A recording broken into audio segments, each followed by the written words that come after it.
The Atlas 6. He had fixed the cystic areas of magic buildup and rot, and so turned his attention to the vacancies and gaps. He could feel himself being dragged toward the heat, waves of it unevenly covering him through flickers of what must have been flame. The so-called great room, the room for which there was a drawing room to begin with, had a hearth, so presumably Libby, if she were actually there and not merely in his imagination, was doing her damnedest to keep him from a chill. She must have had plans to sweat out the fever of his effort, which was a lovely thought, all things considered, but possibly insufficient. Worst case, it would be no different from the bandages Nickel was currently affixing to the house's decay. Makeshift decoration to slow an eventual demise. But of course he was only being dramatic. He was not going to die. You insufferable man-child, you idiot prince. Her fondest derivative for him, or at least her most frequent. So much so it felt like something he may have accidentally colonized and put to use. You are not going to do something so utterly unforgivable as to waste your talent and die. I won't have it, Libby informed him, jerking his shoulders upright.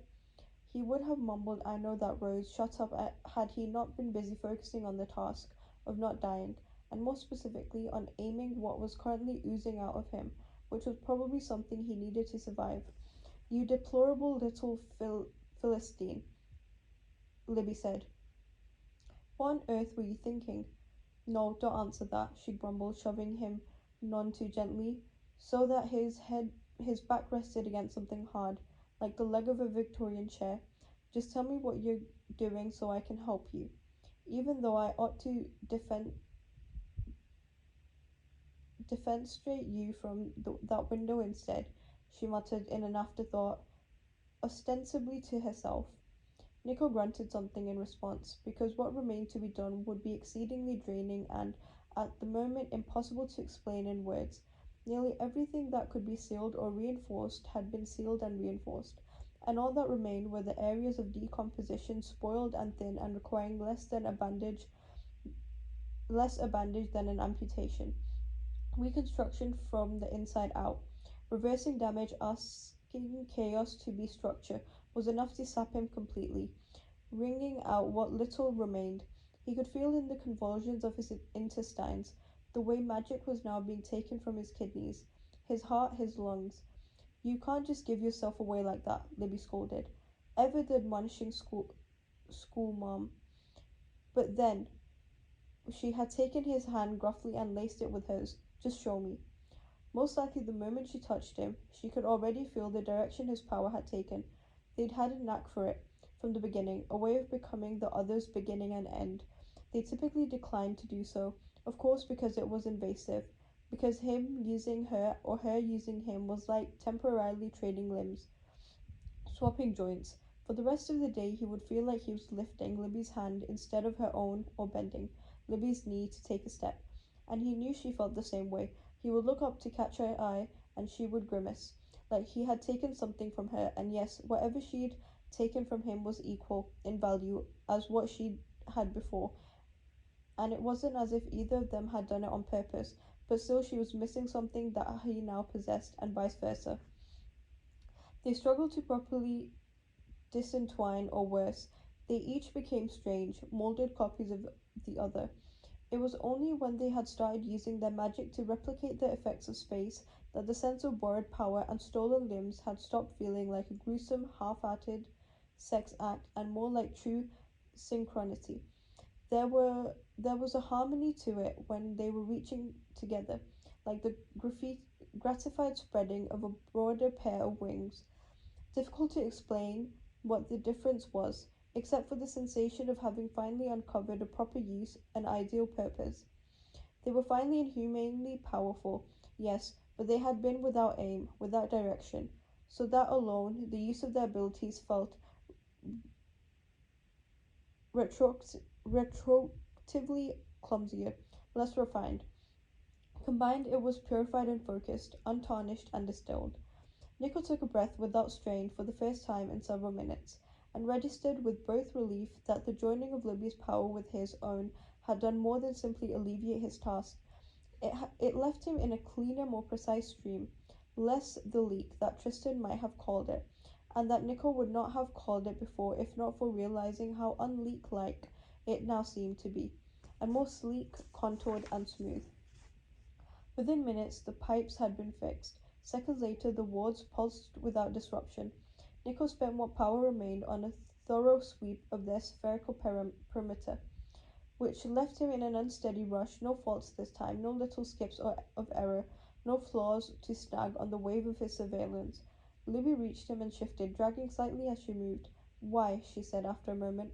Nico opened his eyes with difficulty, the blurry image of her manifesting at his side. The red of the walls with its gold accent seemed to blur beside her hair, the silhouette of her closed eyes. She wasn't fully exhausted, not like this, but there had definitely been a toll. She had shouldered some of his burden for him. I'm sorry, he managed to croak it out, rasped and insufficient though it was. You'd better be. Libby slid a hand to the floor, pressing her palm flat against it, still a little tremor, she noted. Is that fuck? His mouth was unbearably dry. Is that what brought you here? A tremor? Yes. Of course it was. She'd make a big fuss out of it, naturally, of the disruption he'd caused and how little he possessed over his abilities, when really she was the only one who could feel it, per usual. It would be his fault, and inevitably she would lord it over. You are unfairly talented, upsettingly good, Libby sighed with a tactile hum of envy, and then her eyes fluttered open. Doing that much magic, she twisted around to look at him, fixing him with a scrutinizing glance. I would never have attempted it alone. I shouldn't have attempted it alone. No point denying that now. Yes, but you almost managed it. You might have done it without me. Almost, and might have. Wouldn't count for much if it had been wrong. True, but still, she shrugged. If it wasn't as if you didn't know perfectly well I'd come. Nico opened his mouth to argue that of course he'd known no such thing, but on second thought he wondered if she wasn't a little bit right about that. There was a safety net, whether he acknowledged it to her or not. When she was around, he couldn't get away with much without her noticing, and surely he'd known that on some level, consciously or otherwise. Thank you, he said, or possibly mumbled. She looked pleased, or smug. Why were you repairing the house on your own? She said briskly, shoving their repulsive moment of benevolence aside. Reina could have helped you, she added as an afterthought. Nico found it miraculously tactful that she had not suggested herself, so as a reward he offered. If I were going to ask someone for help, Rhodes, it would have been you. Empty words, Verona, was her reply, equally accommodating. You never ask anyone for help. Still, it's true. She rolled her eyes, leaning over to press a thumb to the pulse at his wrist. Slow, she observed. I'm tired. Anything else? Headache. Drink water. Yes, he growled. I fucking know that, Rhodes. Any aches? Swelling? Yes, yes, and yes, yes to all of it. You should probably sleep, she commented blandly. For fuck's sake, I just said I. Why? She interrupted. And though Nico was exhausted, though he did not want the argument that was sure to follow, and though he would have very much preferred to crawl into his bed and sleep for at least the next 12 hours, he still said the one thing he knew she would not accept. I can't tell you. His voice sounded dull, even to him.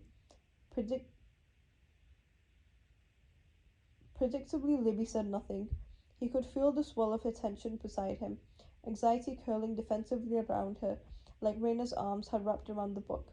Something of her own to protect, to keep safe, to keep hidden. Much as he hated to admit it, Nico resented himself most when he made her feel small. Just please don't make me tell you, he amended raggedly, hoping the last-ditch effort at sincerity might persuade her not to suffer more. She was quiet for a moment. You said it was an alliance, she said. It is, and it was. It's an alliance, Rhodes, I promise. I meant what I said. So if you need help, Nico assured her quickly, I'll come to you. And if I need anything? She was primly juvenile, tit for tat. For once, though, he didn't begrudge her that.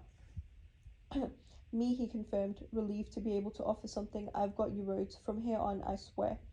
You'd better. She sounded satisfied with that, or at the very least, relieved. You owe me big time after this little John of idiocy. I know you'd eventually get self-righteous about it, he added, a little groan, just to maintain some semblance of decorum. No need to frighten either of them with too brisk a departure with their usual animosity. Still, she sighed, you'd tell me if you were in real danger. We're not anymore. That's not an answer, Verona. Fine. Yes. Another groan. I tell you if we were, but for what's worth we're not. But we are. Not danger exactly, but there were some oversights. And now? Check the wards yourself if you don't believe me. I already did. She paused again. Anyway, the pipes, really? What you don't grasp the fun when what you don't grasp the fundamentals of home ownership roads? God, I hate you. Oh, normalcy. Likewise, Nico agreed, struggling to his feet. Libby, true to form, did not attempt to help him, instead merely watched with amusement as he dragged himself upright from the foot of the chair. Instantly, Nico suffered the swift retribution of a muscle contraction in his thigh, a stab of pain that reverberated through his leg while he struggled unsuccessfully to remain aloft, stifling a whimper. Charlie Horse? Libby guessed tonelessly. Shut up, Nico gritted through his teeth, eyes supremely watering. Don't be such a baby. She waved a hand, and the ground slid out from beneath him, sending him sprawling forward with an unsteady lurch. The heels of his hands hit the sheets of his bed, the room tilting to deposit him fully within the walls of his bedroom until he collapsed there in a fit of throbbing limbs, not bothering to protest. Thanks, Nico managed to slay into his mass of pillows, tumbling headfirst into bed without any effort to fully undress. His shirt, he realized, with faint but fading awareness, remained resolutely elsewhere, probably still soaked with sweat and worse. He still hadn't drunk any. Nico blinked as a glass of water surfaced pointedly atop his nightstand. Fucking roads, he muttered to himself. I heard that, came Libby's reply outside his door. But by then, Nico was already well on his way to sleep, dreamlessly out like a light.